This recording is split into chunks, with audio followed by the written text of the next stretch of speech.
Notre vie a changé à cause de certains microbes qui peuvent rendre gravement malade et même tuer certaines personnes. Cette maladie s'appelle le Covid-19.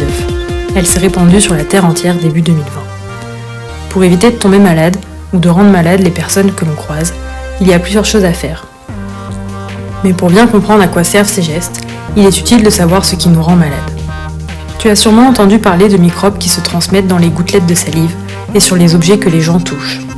Sauf que, le microbe, on ne le voit pas. En fait, ce que l'on appelle microbe est un organisme microscopique qui est tout petit. Il est tellement petit qu'il est invisible à l'œil nu, c'est-à-dire invisible sans outil.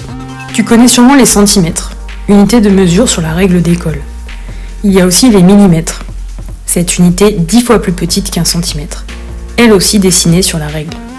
Quand tu regardes à la loupe, par exemple si tu regardes à la loupe les gouttelettes de salive, tu peux voir des choses qui mesurent quelques millimètres.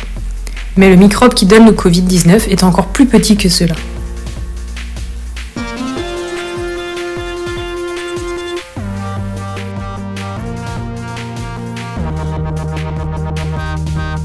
Son nom scientifique est SARS-CoV-2, c'est-à-dire le virus qui donne la maladie du Covid-19. Rappelle-toi qu'il est tout petit, tu ne peux pas le voir à la loupe. Pour le voir, il faut utiliser un microscope très puissant, qui zoome plus que celui que tu as au collège. De manière générale, au microscope, tu peux voir certains objets qui sont plus petits qu'un millimètre. Les cheveux, par exemple, sont moins larges qu'un millimètre. Pour comparer, les images vues au microscope vont être mises à côté de cette flèche de 1 mm et du cheveu. Ça te donnera une idée de la taille du virus. Quand tu regardes le virus du SARS-CoV-2 au microscope, il ressemble à ça. Une espèce de bille entourée de picots que les scientifiques ont appelé une couronne, d'où le nom de coronavirus. Il est vraiment minuscule, 1000 fois plus petit que la largeur d'un cheveu. Bien sûr, dans l'air, il n'y a pas que ce virus. Il y en a plein d'autres.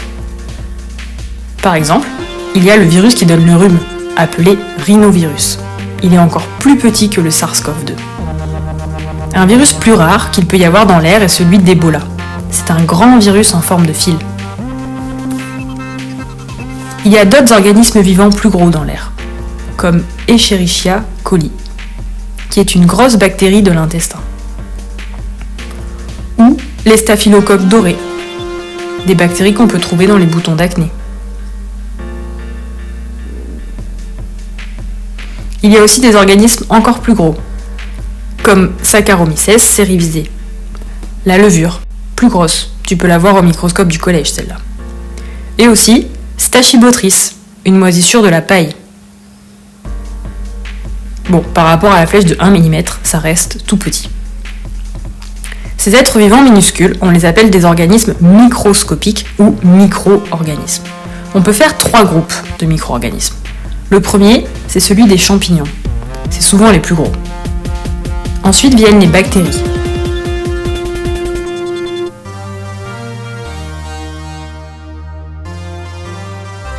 Et enfin, les virus. Souvent les plus petits, mais parfois plus gros que les plus petites bactéries. Ces 3 groupes appartiennent aux micro-organismes, c'est-à-dire aux êtres vivants tellement petits qu'on ne les voit que au microscope, parce qu'ils sont microscopiques. Souviens-toi, microscopique. Ça signifie invisible à l'œil nu, c'est-à-dire invisible sans microscope. Mais alors, quelle différence entre microbes et micro-organismes ? Les microbes sont les micro-organismes qui peuvent nous faire du mal, nous rendre malades. Mais ce n'est pas le cas de tous les micro-organismes. Par exemple, Saccharomyces cerevisiae et la levure, elle te permet de faire du pain. Tu en manges presque tous les jours, elle est utile à ta santé. A l'inverse, le rhinovirus donne le rhume. Lui, il te rend malade, il est nocif, c'est donc un microbe. Le SARS-CoV-2 est un virus qui donne la maladie du Covid-19. C'est une maladie respiratoire qui peut être très grave et tu peux aller à l'hôpital. C'est donc évidemment un microbe. Escherichia coli est une bactérie de l'intestin. La plupart du temps, elle t'aide à digérer, elle est donc bénéfique pour ta santé. Mais parfois, elle peut te rendre malade. Tu sais, c'est quand tu as la gastro. Microbe est donc un mot familier pour désigner les micro-organismes qui peuvent te rendre malade. Mais les scientifiques utilisent un autre mot. Ils et elles disent micro-organismes pathogènes. Pathogène, ça veut dire qui peut rendre malade.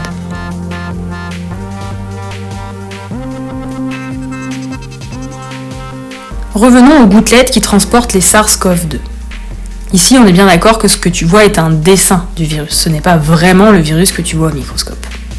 Ce virus-là, clairement, il peut te rendre malade, te donner le Covid. Donc c'est un microbe, c'est-à-dire un micro-organisme pathogène. Mais tout le monde ne tombe pas malade. Certaines personnes peuvent avoir plein de virus dans leurs poumons et être en pleine forme. C'est surtout le cas des enfants et des adolescents qui tombent moins malades, mais qui peuvent être porteurs du virus. Ces personnes-là ont quand même des virus dans les poumons, et quand la personne va respirer ou parler, elle va produire des gouttelettes d'eau qui contiennent le virus. Donc cette personne, même si elle n'est pas malade, peut donner le virus à d'autres personnes. Comment savoir alors si une personne a des virus SARS-CoV-2 dans les poumons ? Un des symptômes qui permet de savoir si tu as des virus même sans être malade est la fièvre. C'est pour ça que tes parents prennent régulièrement ta température, et notamment chaque matin avant d'aller au collège.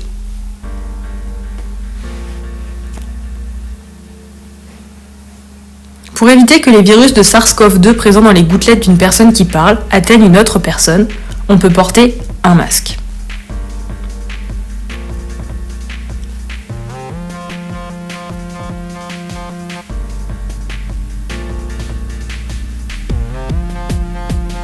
Le masque va bloquer les gouttelettes à l'intérieur du masque. Cette personne ne produira donc pas de gouttelettes pleines de virus dans l'air. A l'inverse, le masque permet aussi de ne pas recevoir des gouttelettes venues de l'extérieur. Il est donc utile pour éviter de transmettre le virus, dans les deux sens, pour éviter de le donner et pour éviter de le recevoir. Mais n'oublie pas, le virus est minuscule, il est même microscopique. Même si le masque dit grand public empêche les gouttelettes de passer, les virus seuls dans l'air peuvent traverser les petits trous du masque. Mais rassure-toi, le virus ne survit pas bien dans l'air, il a besoin des gouttelettes. C'est pour ça que le masque te protège des gouttelettes, mais ne te permet pas de te rapprocher des autres à moins de 1 mètre.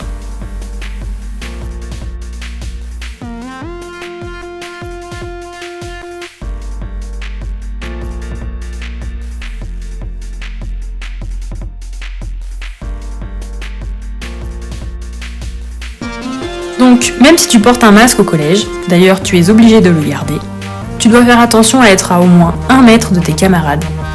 Te laver les mains souvent, car le savon tue le virus. Si tu dois éternuer, éternue dans ton coude et lave-toi les mains tout de suite après. Si tu dois te moucher, utilise un mouchoir à usage unique et lave-toi les mains tout de suite après. Surveille ta température souvent, tous les matins.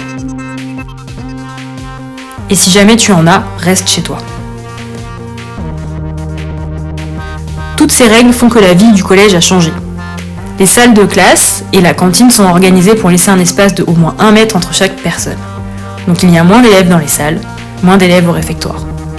Comme le virus ne survit pas longtemps dans l'air, on aère les salles pour enlever l'humidité et les gouttelettes. On nettoie souvent et on fait bien sécher les surfaces. Donc sois rassuré, en faisant attention, tu peux vraiment limiter la transmission du virus et éviter de tomber malade.